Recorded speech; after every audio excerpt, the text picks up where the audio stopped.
The bitter Wyoming wind cut through Abigail Mitchell's threadbare coat like a knife as she huddled against the trunk of a barren cottonwood, her infant daughter's cries growing weaker by the hour. The winter of 1873 had been unforgiving, and now it seemed determined to claim them both. "Hush now, sweet girl," Abigail whispered, pressing her lips to her daughter's forehead. She unwrapped the last corner of her shawl, checking for any forgotten morsel, but found nothing. 3 days without food had left her dizzy, her milk drying up, and her baby, her precious Emma, growing more listless by the moment. She had been a fool to leave the settlement after her husband's death, but the whispers and accusations had become too much to bear. Now, lost on the trail to Laramie, with night falling and the temperature dropping, she wondered if she'd ever see morning. The sound of hoofbeats cut through the whistling wind. Abigail tensed, clutching Emma tighter. Travelers on this lonely stretch could mean salvation or danger, and a woman alone had reason to fear both. A tall figure on horseback appeared through the swirling snow, the brim of his hat pulled low against the cold. The rider reined in his horse, and Abigail saw a weathered face beneath the shadow of his hat, not young, but not old either, with eyes that caught the fading light. "Madam?"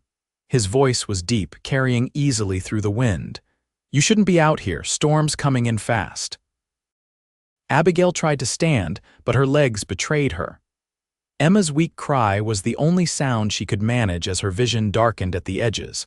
The rider dismounted in one fluid motion, crossing to her side with long strides. "You're half frozen." He knelt beside her, concern etched in the lines around his eyes as he looked at the bundle in her arms. "And with a little one too. Please," Abigail managed, her voice barely above a whisper. "My baby." Without hesitation, the man reached into his saddlebag and pulled out a cloth-wrapped package. "It's not much, just some bread. Last of what I have." He unwrapped it, breaking off a piece. "For the little one first." Abigail's hands trembled as she took the offered bread. She moistened a small piece with her tongue before pressing it to Emma's lips. The baby's eyes fluttered open, and she accepted the food with surprising eagerness. "Thank you," Abigail whispered, tears freezing on her cheeks. "God bless you, mister." "Name's Keenan Prescott," he said, helping her to soften more bread for the baby. "And you need to get somewhere warm fast. My cabin's about 2 miles east. Can you ride?" I think so," Abigail said, though she wasn't sure at all. Keenan nodded once decisively. "I'll get you there." He wrapped his own coat around her and the baby before lifting them both onto his horse with surprising gentleness. Then he took the reins and began to lead them through the gathering dusk, his broad shoulders bent against the wind. As they trudged through deepening snow, Abigail felt something stir inside her besides hunger and fear, a fragile, dangerous feeling she thought had died with her husband. Hope. The cabin came into view just as darkness fell completely, a small structure nestled against a stand of pines, smoke curling from its chimney. Keenan helped Abigail and Emma inside, where warmth from a well-tended fire immediately embraced them. "It's not much," he said, almost apologetically, as he stoked the flames higher. To Abigail, the simple one-room cabin with its rough-hewn furniture and neatly stacked supplies looked like heaven itself. "It's perfect," she whispered, sinking into a chair by the fire, still clutching Emma to her chest. Keenan moved with efficient purpose, hanging a kettle over the fire and preparing a simple broth. "Need to get food in you slow," he explained. "Too much too fast will make you sick." Abigail nodded, watching him work. His hands were large but moved with surprising grace. "Why are you helping us?" she finally asked. He paused, considering her question. "Out here you help when you can, might be needing it yourself someday." He stirred the broth. "Got a name?" "Abigail Mitchell." "And this is Emma." She looked down at her daughter, now sleeping peacefully. "My husband died 3 months ago, fever took him." Keenan nodded, his expression softening. "Sorry to hear it, lost my wife 6 years back, same thing." The simple admission created a bridge between them, two people who understood the particular hollowness of watching someone you love slip away, one labored breath at a time. "Where were you headed?" he asked, ladling broth into a cup. "Amy, I have a cousin there who might take us in." Abigail accepted the cup, sipping cautiously. The warm liquid seemed to bring life back to her frozen limbs. "I thought I knew the way, but the snow." "Trail's treacherous this time of year," Keenan agreed. "You'll stay here until the weather breaks, then I'll see you safely to Amy." "I couldn't impose, not an imposition." His tone brooked no argument. "Storm like this could last days, can't have you freezing out there." As night deepened, Keenan insisted Abigail take the bed with Emma while he slept on a bedroll near the fire. Wrapped in clean blankets that smelled faintly of pine, Abigail drifted to sleep watching the firelight play across her rescuer's face, wondering what twist of fate had brought this solitary man into their path at the moment they needed him most. Morning brought pale sunlight and the revelation of just how precarious their situation had been. The snow had piled nearly 3 feet deep overnight, transforming the landscape into a sparkling, treacherous wilderness. "Won't be traveling for at least a week," Keenan announced after checking his livestock in the small attached barn. "Roads to Amy will be impassable." Instead of despair, Abigail felt a curious relief. The cabin was warm and safe, and her daughter had taken well to the goat's milk Keenan had somehow procured. For the first time in months, she could breathe without the weight of immediate survival pressing down on her. Days settled into a rhythm. Keenan rose before dawn to tend to chores, while Abigail took over cooking and mending his clothes, grateful to contribute something in exchange for his kindness. Emma grew stronger by the day, her cheeks filling out, her cries becoming more robust. On the 4th evening, as snow continued to fall outside, Abigail found the courage to ask the question that had been puzzling her. "Why do you live out here all alone, Mr. Prescott?" Keenan, whittling a small wooden horse by the fire, paused. "Most folks call me Keenan." He tested the edge of his knife with his thumb. "And I prefer the quiet. Town's got too many memories." "Of your wife," he nodded. "Sarah, we had a place in Cheyenne. After she passed, couldn't bear to stay. Too many well-meaning folks with their pity." His hands resumed their work, shaving thin curls of wood. "Out here, the mountains don't pity you, they just let you be." Abigail watched his capable hands shape the wood. "I understand that. After Richard died, the gossip was unbearable. Some said I wasn't a proper wife because I couldn't save him. Others had their eyes on our land before he was even cold in the ground. People can be crueler than any winter," Keenan agreed. "Do you ever get lonely?" The question slipped out before she could reconsider its boldness. His hands stilled again. "Sometimes, but lonesome is better than haunted." His words resonated with something deep inside her. Wasn't that why she'd fled? To escape the ghosts, the next morning, Abigail woke to Emma's hungry cries and found Keenan already gone. A note on the table read, "Gone hunting, back by sundown." The day stretched long without him.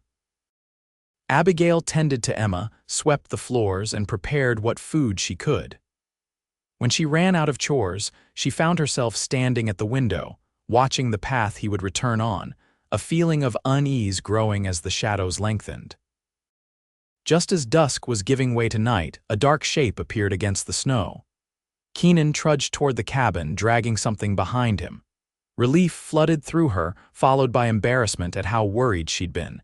He entered with a blast of cold air, stamping snow from his boots. Behind him, he dragged a small deer. "Meat for the winter," he announced, his face flushed from exertion and cold. Without thinking, Abigail crossed to him and pressed a hand to his frozen cheek. "You're half frozen. Sit by the fire while I make coffee." A strange look crossed his face at her touch surprise, followed by something softer.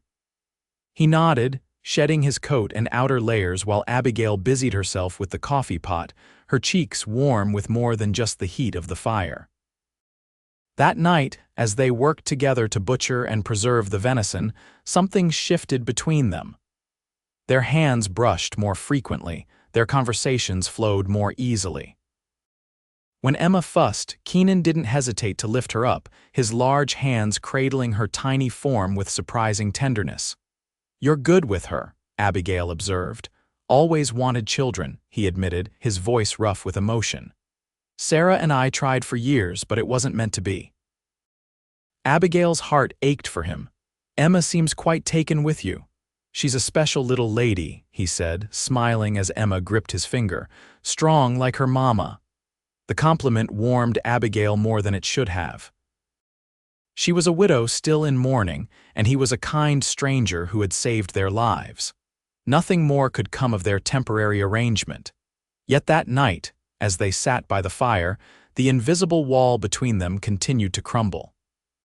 Keenan told stories of his years as a scout for the army, of the wonders and dangers he'd seen across the territories. Abigail shared tales of her childhood in Pennsylvania and the wagon journey west with her parents. Never thought I'd end up alone in Wyoming, she confessed. You're not alone now, Keenan said softly, his eyes reflecting the firelight. Not at this moment. The simple truth of his statement hung in the air between them, heavy with possibility. The storm finally broke after 10 days. The morning dawned clear and bright, the snow glistening beneath a brilliant blue sky. Standing outside the cabin, Abigail breathed in the sharp, clean air, Emma bundled warmly against her chest. Roads should be clear enough in a few days, Keenan said, joining her. I can take you to Laramie then. Yes, Abigail replied, though the prospect no longer filled her with the relief she'd expected. I should send word to my cousin. Keenan nodded, his expression unreadable. I'll ride to the trading post today, let them know you're safe. Your cousin might have been asking after you. As he prepared to leave, Abigail felt an irrational fear grip her. Be careful, she said, touching his arm. He covered her hand with his own. Always Em. The hours of his absence stretched endlessly. Abigail busied herself with Emma and chores, but her mind kept returning to the man who had become the center of their small world. What would happen when they reached Laramie? Would they ever see him again? The sound of hoofbeats in the late afternoon sent her rushing to the door. Keenan dismounted, his expression grim. What is it? She asked, dread pooling in her stomach. Your cousin Alice, he said, removing his hat. She left Laramie 3 months ago, married a railroad man and moved to California. The news should have devastated her, but Abigail felt only a strange numbness. I see. There's more, Keenan continued, following her inside. There was a poster with your name on it. Seems your husband's brother is claiming you stole property when you left, offering a reward for information. Abigail sank into a chair, Emma still in her arms. Robert always wanted our land. Richard knew it left everything to me in his will. When I refused to sell to him after the funeral, he threatened me. She looked up at Keenan, tears threatening. That's why I left, I was afraid. Keenan's jaw tightened. Man who threatens a widow and her baby isn't worth the dirt he walks on. I didn't steal anything, Abigail said fiercely. Everything I took was mine by right. I believe you, Keenan said, kneeling before her, but it complicates things. If you go to Laramie now, someone might recognize you, try to claim that reward. What am I going to do? The future, which had seemed so clear just days ago, now stretched before her like an uncharted wilderness. Keenan was quiet for a long moment. You could stay here, he finally said, his voice carefully neutral. At least until spring. No one comes this way in winter. Stay here with you. The idea was shocking, improper, and yet strangely appealing. I know it's not ideal, he said quickly, but you'd be safe, Emma too. Abigail looked around the cabin that had become a sanctuary. People would talk. Ain't nobody to talk out here but the pines, Keenan said with a small smile, and they keep their secrets. That night, Abigail lay awake long after Emma had fallen asleep, weighing her limited options. She could press on to Laramie and risk being recognized. She could try to find work in some other town, though prospects for a woman alone with a baby were grim. Or she could accept Keenan's offer, remain in this cabin with a man she barely knew but increasingly trusted. By morning her decision was made. We'll stay until spring, she told Keenan over breakfast, if you're certain it's no burden. The relief that crossed his face told her everything she needed to know. No burden at all, he said, and the smile that accompanied his words warmed her through. Winter settled around the cabin like a protective blanket. Days were filled with the practical business of survival, chopping wood, preserving food, mending clothes. Keenan taught Abigail to shoot his old rifle, insisting she needed to protect herself when he was away hunting. "You're a natural," he praised when she hit the target he'd set up. "Steady hands." Nights were for stories and quiet companionship. Emma thrived in the stable environment, growing plumper and more alert each day. She began to recognize Keenan, reaching for him when he entered the room, a development that filled Abigail with both joy and trepidation. Christmas approached, bringing with it a melancholy that surprised Abigail. One evening, as she sat mending by the fire, tears began to fall unbidden. Abby. Keenan had taken to calling her that, and she found she liked the intimacy of it. "What's wrong?" "It's Emma's first Christmas," she said, wiping her eyes. "I have nothing to give her, not even a proper toy." Keenan disappeared outside without a word, returning moments later with something hidden behind his back. "Was saving this for Christmas morning," he said almost shyly, "but seems like you need it now." He presented her with the wooden horse he'd been whittling, now finished and polished to a soft glow. It was exquisitely detailed, from the flowing mane to the carefully carved saddle. "Keenan, it's beautiful," Abigail whispered, running her fingers over the smooth wood. "First of many," he said. "Thought I might make her a whole set horses, cattle, maybe a little wagon someday." The casual mention of someday hung between them, a promise neither was ready to fully acknowledge. Christmas morning dawned clear and cold. Abigail woke to find Keenan already up, a small pine tree set up in the corner of the cabin, decorated with strings of dried berries and pine cones. "Merry Christmas," he said, almost bashfully. "Thought the little one should have a proper celebration." Tears pricked Abigail's eyes again, but these were different tears of gratitude and something deeper she wasn't ready to name. "It's perfect," she said. He'd carved a small wooden doll for Emma as well, and for Abigail he presented a hand-tooled leather journal. "For your thoughts," he explained. "You mentioned you used to keep one." She had indeed told him that, in one of their long evening conversations, a detail she was touched he had remembered. "I have nothing for you," she admitted. "You've given me more than enough," he said, his eyes warm as they rested on her face. "Both of you have." That night after Emma was asleep, they sat closer than usual by the fire, shoulders touching. Keenan's hand found hers, their fingers interlacing naturally as if they'd been doing it for years. "I never expected this," Abigail whispered, afraid to break the spell between them. "Nor did I," Keenan admitted. "When Sarah died, I thought that part of my life was over. And now," she hardly dared to breathe. His answer was to raise her hand to his lips, pressing a gentle kiss to her knuckles. "Now I'm not so sure." January brought bitter cold that kept them largely confined to the cabin.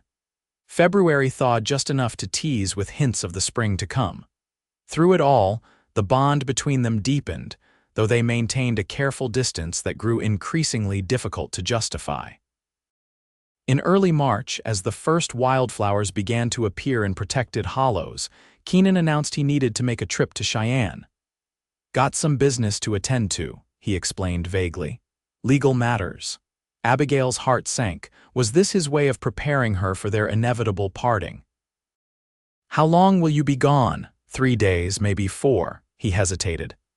"Will you be here when I get back?" The question revealed his own uncertainty, his fear that she might vanish like the winter snow. "We'll be waiting," she promised. The days of his absence crawled by. On the 4th day, when he still hadn't returned, Abigail began to worry. By the 5th day, she was standing at the window every few minutes, scanning the horizon. On the afternoon of the 6th day, she finally spotted him riding slowly toward the cabin, leading a second horse with what appeared to be a heavily loaded wagon behind it. She rushed outside, Emma on her hip. "You're back. I was worried sick." Keenan dismounted, his face lighting up at the sight of them. "Sorry I'm late, had more business than expected." He reached for Emma, who went to him eagerly, babbling her newfound syllables. And how's my little lady been?" "Missing you," Abigail said, then blushed at the admission that applied as much to her as to Emma. "What's all this?" She gestured to the wagon. "Supplies," he said simply, and he reached into his coat and pulled out a folded document. "This is for you." Abigail took it, unfolding the official-looking paper. "What is it?" "Deed to your land," Keenan said. "Signed over to you free and clear. Your brother-in-law won't be troubling you anymore." Abigail stared at him in disbelief. "How?" "Let's just say Robert Mitchell was engaged in some activities that wouldn't stand up to scrutiny by the law. When presented with evidence of such, he was suddenly very amenable to relinquishing his claim on your property. You confronted him. That was dangerous, Keenan." "Worth the risk," he said firmly. "You deserved justice." Abigail looked down at the deed, tears blurring her vision. "I don't know what to say." "You don't have to say anything. It's yours now. You can sell it, keep it, whatever you want." The implication was clear. She was free now. Free to go wherever she chose, to start a new life away from here, away from him. "There's something else I need to tell you," Keenan continued, taking Emma from her and setting the baby on his shoulders where she gleefully grabbed at his hat. "I've been thinking about my future." "About our future, if you'll allow me to be presumptuous." Abigail's heart began to race. "Oh, this cabin's too small for a growing family," he said, gesturing toward the structure that had sheltered them through the winter. "So I bought some land closer to town. There's a proper house already built, needs some work, but it's solid. Good land for cattle, room to expand." Abigail struggled to process his words. "You're moving?" "Was hoping we all might move," he said, his voice gruff with emotion. "Together." The world seemed to stop. "What are you saying, Keenan?" He set Emma down gently on a patch of grass, then took Abigail's hands in his. "I'm saying that I love you, Abigail Mitchell. You and Emma both.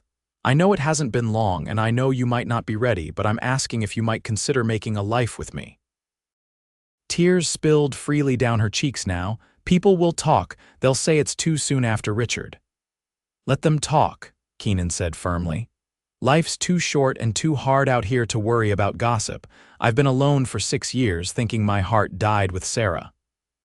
Then you appeared, half frozen with this tiny baby, and somehow you brought me back to life." "You saved us," Abigail whispered. "No," he countered. "You saved me, from a half-life I'd resigned myself to." He squeezed her hands. "I'm not asking for an answer today, just think about it. Visit the property with me tomorrow. See if you could imagine a life there." Abigail looked at him, this man who had shared his last bread with strangers, who had opened his home and his heart when she'd needed it most. The answer was already forming in her heart, had been forming since those first days in the cabin. "I don't need to wait until tomorrow," she said, voice steady despite her tears. "I already know my answer." Hope and fear warred in his eyes. "And, yes," she said simply, "yes to all of it. To the house, to the future, to you." The smile that broke across his face was like sunrise after the longest night. He pulled her close, one hand cradling the back of her head as his lips found hers in a kiss that held all the promise of spring after winter. Emma's delighted giggle broke them apart. Keenan scooped her up, settling her between them. "What do you think, little one? Ready for a new adventure?" Emma patted his cheek with her tiny hand, a gesture that seemed to seal the pact between them. 3 weeks later, on a mild April morning, Abigail Mitchell became Abigail Prescott in a simple ceremony at the church in Cheyenne. Emma, dressed in a new gown sewn by the minister's wife, served as their only attendant, cradled in Keenan's arms as they spoke their vows. Their new home, a sturdy 2-story structure with a wide porch and room for the family Keenan had always wanted, welcomed them with open doors and empty rooms waiting to be filled with life and memories. That first night, after Emma had been tucked into her new cradle, another of Keenan's creations, Abigail stood on the porch, watching the stars emerge above the distant mountains. "Any regrets?" Keenan asked, coming to stand beside her, his arm slipping naturally around her waist. Abigail leaned into him, marveling at how right it felt to be here, how completely her fear had been replaced by certainty. Only that we wasted so much time sleeping on opposite sides of the cabin all winter, she teased. His laugh was low and warm against her ear. Trying to be a gentleman. Always the gentleman, she agreed, turning in his arms. But now you're my husband. That I am, he murmured, drawing her closer. And you're my wife still seems like a miracle. Not a miracle, Abigail corrected him. Just life finding its way forward like spring after winter. As his lips met hers again, Abigail thought of that desperate day months ago when a starving woman with a hungry baby had met a lonely man with a loaf of bread. How could she have known then that what seemed like the end would prove to be just the beginning? 2 years later, on a summer evening, Abigail sat on that same porch, watching Keenan teach Emma to ride her first pony, a gentle mare specifically chosen for its patience with small children.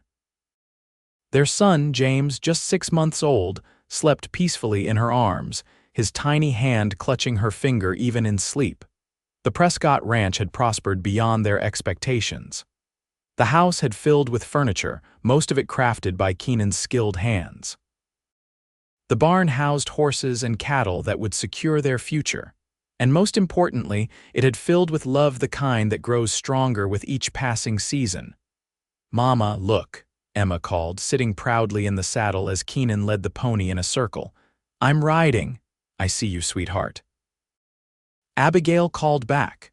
"You're doing wonderfully." Keenan glanced up, catching her eye across the yard. The look they shared held all the unspoken gratitude and wonder of their journey together, from that desperate meeting in the snow to this moment of pure contentment. Later that night, with both children asleep, they sat together on the porch swing, watching fireflies rise from the grass like earthbound stars. "Did I ever tell you," Keenan said, his arm around her shoulders, "that I almost took a different trail that day?" "The one that wouldn't have passed by that cottonwood where you were waiting?" Abigail shook her head. "No, you never mentioned that." "Something told me to go the long way around," he mused.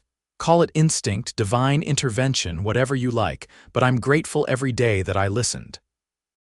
"As am I," Abigail said softly, "though sometimes I wonder what if it had been someone else who found us. What if it hadn't been you?" Keenan considered this for a moment before shaking his head. "Wasn't going to be anyone else. Some things are just meant to be, Abby, like us." As the stars wheeled overhead and their children slept peacefully inside, Abigail Mitchell Prescott rested her head on her husband's shoulder, completely at peace with the knowledge that he was right. Of all the trails that might have crossed that winter day, theirs had converged for a reason, proving that even in the harshest wilderness, love could take root and flourish, as enduring as the mountains and as life-giving as bread shared with a stranger.